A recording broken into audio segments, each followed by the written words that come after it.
सितंबर के महीने का अंत चल रहा था। पूरे दिन काफी तेज हवा चलती रही। इसके साथ ही बारिश की फुहार पड़ रही थी। लंदन के बीचों बीच बैठे हम लोग रोजाना की जिंदगी से अलग विचार करने और पहचान के लिए मजबूर हो गए थे। इंसान की सभ्यताओं में मौजूद महान तात्विक ताकत चिंगाड़ रही थी। शाम होते होते तूफान बढ़ गया। चिमनी से आती हवा किसी बच्चे की तरह शोर मचा रही थी। होम्स आग के पास बैठा अपने क्रिमिनल रिकॉर्ड्स की लिस्ट बना रहा था, जबकि मैं दूसरे सिरे पर बैठा क्लार्क रसेल की समुद्री कहानियों में डूबा हुआ था। मेरी पत्नी मायके गई थी, इसलिए मैं कुछ दिनों के लिए बेकर स्ट्रीट के अपने पुराने मकान में आ गया था।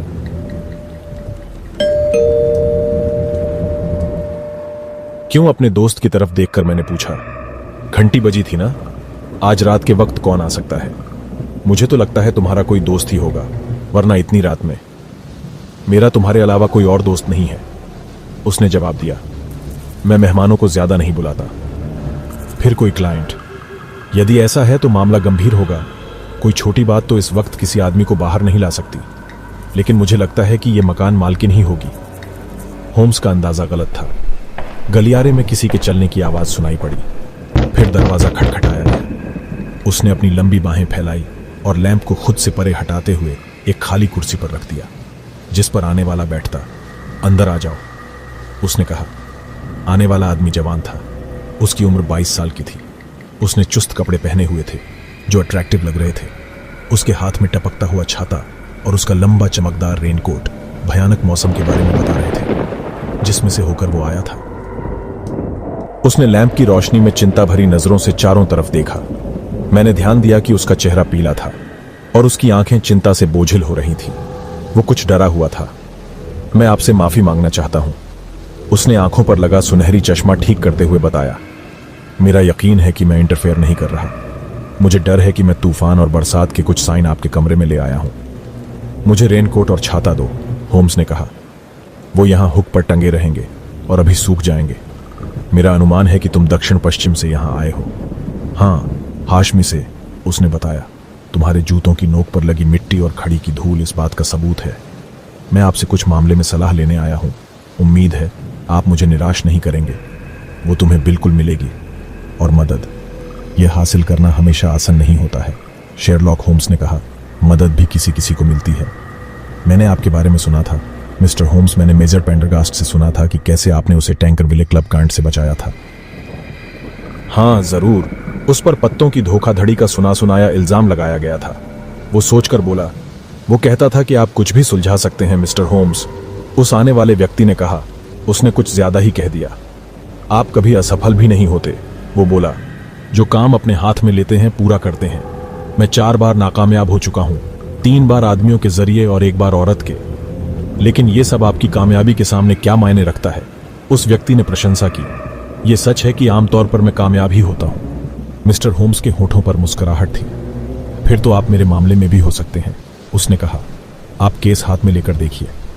तुम अपनी कुर्सी आग के पास खींच लो और विस्तार से अपना मामला समझा दो। मिस्टर होम्स, यह मामला कोई साधारण मामला नहीं है। उसके चेहरे पर उलझन के भाव थे। मेरे पास केस तभी आता है जब उसे कोई सुलझा नहीं पाता। फिर भी मिस्टर होम्स, मैं आपसे पूछना चाहूंगा कि अपने अनुभव में अभी रहस्यमय और अनसुलझी घटनाओं की ऐसी श्रृंखला के बारे में सुना है जैसी मेरे परिवार में घटित हुई? तुम केस में सस्पेंस डाल रहे हो, मिस्टर होम्स ने कहा। मुझे शुरू से पूरी बात बताओ। उस आदमी ने अपनी कुर्सी थोड़ा आगे की और खींची और अपने गीले पैर आग की तरफ बढ़ा दिए। उसने बताया, मेरा नाम जॉन ओपेनशॉ है। और मैं जो आपको बताने जा रहा हूं वो केस अजीब है, बेहद अजीब। इसकी झलक देने के लिए मैं शुरू करता हूं। मेरे दादा के 2 बेटे थे, एक मेरे चाचा एलियस और दूसरे मेरे पिता जोसेफ। मेरे पिता का कावेंट्री में छोटी सी फैक्ट्री थी जिसे उन्होंने साइकिल के आविष्कार के वक्त बढ़ा लिया था। वो ओपन शॉ के न टूटने वाले टायरों के मालिक थे। उनका कारोबार इतना कामयाब रहा कि इसे बेचकर इससे मिलने वाले पैसों में आराम से अपनी जिंदगी बिताने लगे। मेरे चाचा जब जवान थे तो अमेरिका जाकर रहने लगे थे और फ्लोरिडा में पौधों का बिजनेस करते थे। उनका कारोबार बढ़िया चल रहा था। युद्ध के वक्त वो जैक्सन सेना में थे और बाद में हुड में, जहां वो कर्नल हो चुके थे। जिस वक्त ली ने सरेंडर किया, मेरे चाचा फिर पौधों का कारोबार संभालने लगे और 3-4 साल वहीं रहे। सन 1869 और 70 के आसपास वो यूरोप वापस लौटे और ससेक्स में हाशमी के पास एक छोटी सी जमीन खरीद ली। वो अमेरिका में काफी जायदाद के मालिक बन चुके थे और वहां से लौटने की वजह उनकी काले लोगों के प्रति नफरत और संघीय नीति के प्रति नाराजगी थी। वो अकेले गुस्से में बेहुदा बातें करने लग जाते थे। वो जितने साल हाशमी में रहे उन्होंने कभी कस्बे में पांव नहीं रखा। उनके घर के आसपास एक बगीचा और 2-3 खेत थे। वहां लोग कसरत करते थे। महीनों वो अपना कमरा नहीं छोड़ते थे। ब्रांडी कुछ ज्यादा ही पीते थे। लोगों से भी दूर दूर रहा करते थे। ना उनका कोई दोस्त था, न ही किसी को वो पसंद करते थे, यहां तक कि अपने भाई को भी नहीं। बस वो मुझे ही पसंद करते थे। जब से उन्होंने मुझे देखा बहुत प्यार करने लगे थे। उस वक्त मैं 12 साल का था। ये 1878 की बात है। इसके बाद वो 8-9 साल इंग्लैंड में रहे। मेरे पिता से कहने के बाद उन्होंने मुझे अपने साथ ही रख लिया था। वो मुझसे बहुत अच्छा बर्ताव करते थे। कभी कभी खुश होकर मेरे साथ खेलते भी थे। अपने नौकरों और कारोबारी लोगों के सामने वो मुझे अपने प्रतिनिधि के रूप में पेश करते थे। 16 साल की उम्र में मैं घर का पूरा मालिक बन चुका था। घर की सारी चाबियां मेरे पास ही होती थी। मुझे हर जगह जाने का और कुछ भी करने की पूरी आजादी थी। उनके पास में सिर्फ अटारी वाला कमरा ही रहता था। उस कमरे में हमेशा ताला लगा रहता था। इसके अंदर जाने की किसी को इजाजत नहीं थी, मुझे भी नहीं। एक दिन चाबी के छेद से मैंने उसके अंदर झांका तो उसमें पुराने बक्से और गठरियां ही थीं। यह सन 1883 की बात है। मेज पर एक लिफाफा रखा था जिस पर विदेशी मुहर लगी थी। खत हासिल करना उनके लिए आसान काम नहीं था क्योंकि उनके सारे बिल नकद अदा होते थे। उनका कोई दोस्त भी नहीं था। वो उस लिफाफे को उठाकर बोले, इस पर पौंदेचेरी का डाक टिकट लगा है, यह क्या हो सकता है? उन्होंने उस लिफाफे को जल्दी से खोला तो 5 बीज निकलकर उनके बर्तन में गिर गए। ये देखते ही मुझे हंसी आ गई, लेकिन उनका चेहरा देखते ही मेरी हंसी गायब हो गई। उनकी आंखें बाहर को आ गई थीं और होंठ लटका हुआ था। चेहरा पीला पड़ चुका था। वो अपने कांपते हाथों से लिफाफे को देख रहे थे। वो चिल्लाए और फिर देखते ही देखते उनके हाथ पैर ठंडे होने लगे थे। क्या बात है चाचा? मैं डरकर चिल्लाया। मुझे बताओ तुम्हें क्या हुआ है? मौत, उन्होंने कहा, और मुझे डर से कांपता हुआ देखकर वो उठे और अपने कमरे की ओर चल दिए। उनके जाने के बाद मैंने लिफाफा उठाया और अंदर की तरफ गोंद के ठीक ऊपर लाल साइन देखा। उसके ऊपर 3 बार के लिखा हुआ था। उसमें 5 सूखे बीजों के अलावा कुछ नहीं था। इस डर की क्या वजह हो सकती थी? मैं डर के मारे नाश्ता छोड़कर उठ गया और जैसे ही सीढ़ियों पर चढ़ा मैंने चाचा को जंग लगी चाबी लेकर नीचे आते हुए देखा। वो चाबी शायद अटारी की थी। उनके एक हाथ में चाबी थी और दूसरे में पीतल का बक्सा। वो बक्सा कुछ इस तरह का बना था जैसे पुराने लोग पैसा रखने का बनाते हैं। वो जो चाहे कर ले, लेकिन मैं उन्हें कामयाब नहीं होने दूंगा।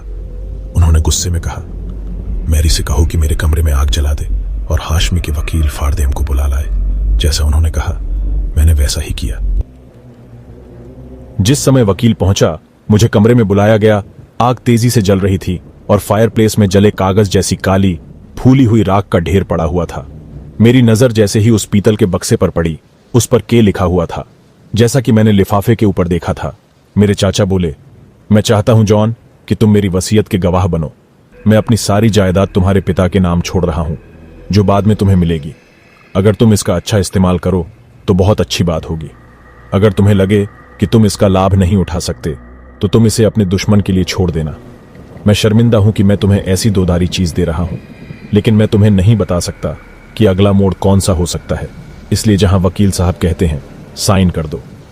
मैंने साइन कर दिए। उसके बाद वो कागज वकील अपने साथ ले गया। इस घटना का मुंह पर काफी असर पड़ा। मैंने काफी सोच विचार किया, हर तरीके से अपना दिमाग चलाया, लेकिन कोई फायदा नहीं। मेरे दिल में जो डर बैठ गया था वो निकल नहीं पाया। कुछ हफ्तों बाद मैं थोड़ा संभल गया और हमारी जिंदगी में रुकावट डालने वाली भी कोई बात नहीं थी, लेकिन मैं अपने चाचा में कुछ बदलाव देख रहा था। अब वो काफी शराब पीने लगे थे, समाज से बिल्कुल अलग हो चुके थे। उनका ज्यादातर वक्त उनके कमरे में गुजरता। उनके कमरे का दरवाजा हमेशा अंदर से बंद रहता था। जब भी वो बाहर होते थे तो गुस्से और नशे की हालत में होते थे। उनके हाथ में एक रिवॉल्वर होती थी जिससे वो हमेशा गोलियां बरसाते थे और चिल्लाते थे कि उन्हें किसी से डर नहीं लगता है। जब उनका यह गुस्सा खत्म हो जाता तो वो अपने कमरे में घुस जाते थे और अपने पीछे ताला लगाकर इसे बंद कर लेते, उसी तरह जैसे वो किसी से डरते हो। उस समय जब मैं उनका चेहरा देखता था तो सर्दियां होने के बावजूद भी उनके चेहरे पर पसीना होता था। मिस्टर होम्स, अब मैं केस के आखिर में आते हुए बताता हूं कि एक रात अचानक उन्हें फिर वही गुस्से और नशे के दौरे पड़े जिनसे वे कभी वापस नहीं आए। जब हमने उन्हें तलाश किया तो वो तालाब में औंधे मुंह पड़े हुए थे। पानी 2 फुट गहरा था। चोट का भी कहीं कोई निशान नहीं था। सभी लोगों ने उसे आत्महत्या मान लिया, लेकिन मैं जानता था कि वो मौत से कितना डरते थे। मैं खुद इस बात को मानने के लिए तैयार नहीं हूं। कुछ दिन बाद मामला ठंडा हो गया। इसके बाद मेरे पिता ने जायदाद और 14,000 पाउंड जो बैंक में थे अपने पास रख लिए। एक पल रुको, होम्स ने उसे रोकते हुए कहा। मैं देख रहा हूं कि तुम्हारा बयान काफी अलग है। ऐसा मैंने आज तक नहीं सुना। तुम्हारे चाचा द्वारा खत को हासिल करना और आत्महत्या की तारीख मुझे दो। खत 10 मार्च सन 1883 को मिला था। फिर उनकी मृत्यु 10 हफ्तों बाद 2 मई को हुई। थैंक यू, आगे बताओ।